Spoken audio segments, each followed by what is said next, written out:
तो हेलो दोस्तों, good morning. स्वागत है आपका मेरे आज के ब्लॉग में। आज मुझे जाना था सुबह सुबह पेपर देने के लिए मेरठ, और जैसे कि मैं रात पैकिंग कर रही थी तो मैंने कल भी आपको बताया था कि मुझे मेरठ जाना है एग्ज़ाम देने के लिए।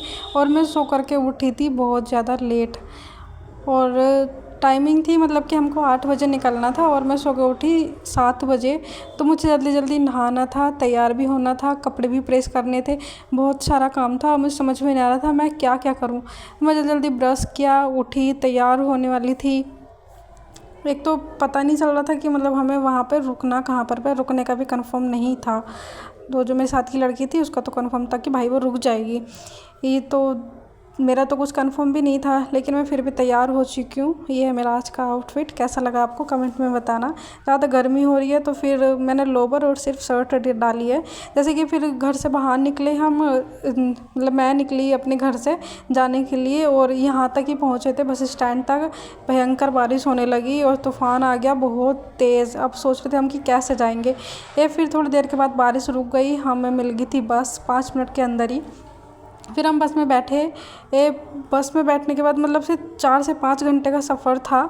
फिर हम सब 4 से 5 घंटे का सफ़र काटने के बाद आ गए हम ऑफ़िस, जहाँ पर हमें एडमिट कार्ड मिलने वाला था। लेकिन यहाँ पर एडमिट कार्ड का नामो निशान नहीं था। यहाँ पर कोई भी मतलब टीचर जो थे एडमिट कार्ड देने के लिए तैयार ही नहीं थे, और मेरा फ़ोन भी बिल्कुल ऑफ़ हो गया था। तो फिर मैंने सोचा कि एडमिट कार्ड तो मिलते ही रहेंगे तो क्यों ना मैं अपना फ़ोन ही चार्ज कर लूँ। मैंने थोड़ी देर फ़ोन चार्ज किया, फिर मैं नीचे आ गई। फिर मैंने थोड़े फ़ोटो वगैरह क्लिक किए। ये और देखो यहाँ पर बैठे बैठे मतलब 2 घंटे हो गए थे, हमें 6 बज चुके थे। हम यहाँ पर 4:30 बजे आ गए थे। ये बहुत ज़्यादा भूख लग रही थी। यहाँ पर आसपास खाने के लिए भी कुछ नहीं था, और हमें टाइम हो गया इस टाइम 8:30 बजे हम यहाँ पर बैठे हुए हैं अंधेरे में। मतलब अभी तक हमको एडमिट कार्ड नहीं मिले और सुबह हमें एग्ज़ाम देने के लिए जाना था। समझ सकते हो क्या कंडीशन थी हमारी। और पानी तक नहीं था यहाँ पर ढंग का पीने के लिए, खाने की तो बात दूर है, और खाना मैं लेकर के भी नहीं आई थी। फिर यहाँ पर बैठे हुए थे सारे, मैं नहीं सारे स्टूडेंट्स बैठे हुए थे यहाँ पर, ये देखो।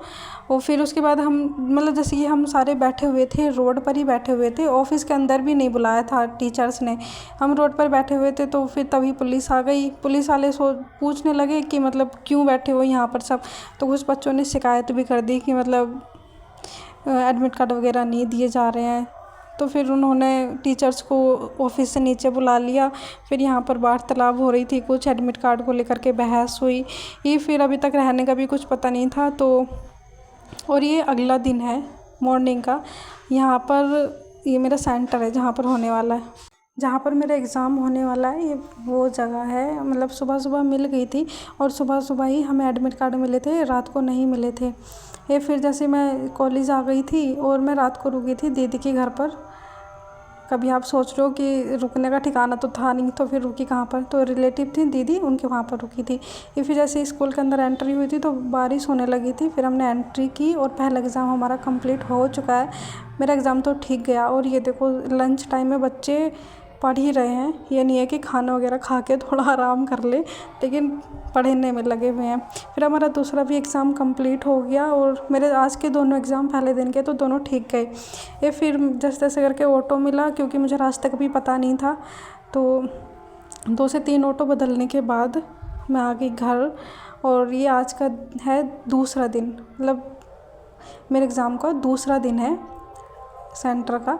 और आज का एग्ज़ाम बहुत ही ज़्यादा बेकार हुआ, मतलब मेरे हिसाब से बहुत ज़्यादा बेकार हुआ था मेरा आज का एग्ज़ाम। तो फिर मतलब ऑटो वाले ने मुझे थोड़ा पीछे छोड़ दिया था। फिर जैसे मैं तैसे तैसे करके फिर ऑटो मिला मुझे, और मैं बहुत दूर तक पैदल चल कर के गई थी।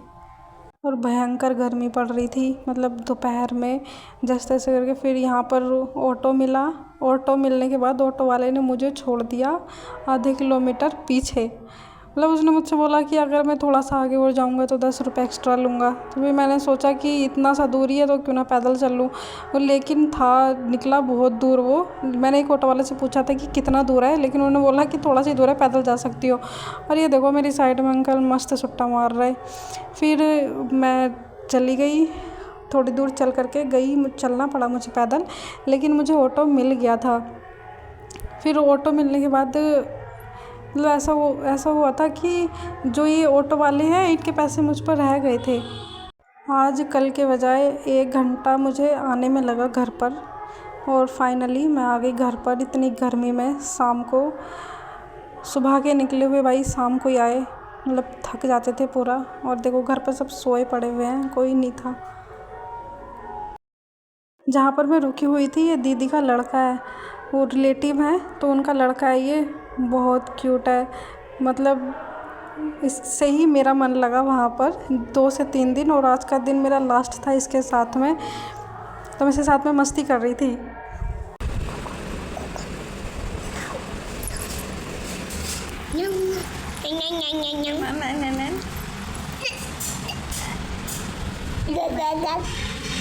ये कौन है? ये क्या है? ये कौन है? मच्छी है। और ये कौन है? एनिमल। और ये कौन है? मच्छी। और ये कौन है? एनिमल। अनमे। ये कौन है? मच्छी है मच्छी। माछी। हेलो। हेलो। हो हो हो। और आज का था मेरा तीसरा दिन एग्ज़ाम का। मैंने सोचा कि आपको मैं सारा कुछ दिखा देती हूँ, क्योंकि 3 दिन हो गए थे मुझे ब्लॉग डाले हुए, तो मैंने सोचा कि आज ही फाइनल ब्लॉग डाल देती हूँ, क्योंकि ताकि आपको पता चल जाए कि 3 दिन में हुआ क्या क्या, सारी एक्टिविटीज़। तो 3 दिन का एग्ज़ाम कंप्लीट हो गए मेरे, और मैं जा रही हूँ घर पर वापस। ये देखो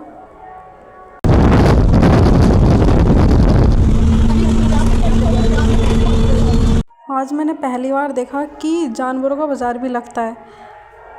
तो यहाँ पर मतलब जानवर भी बिकते हैं, जानवरों का भी बाज़ार लगता है। आज मैंने पहली बार देखा, मैंने सब्ज़ी बाज़ार देखा है बस।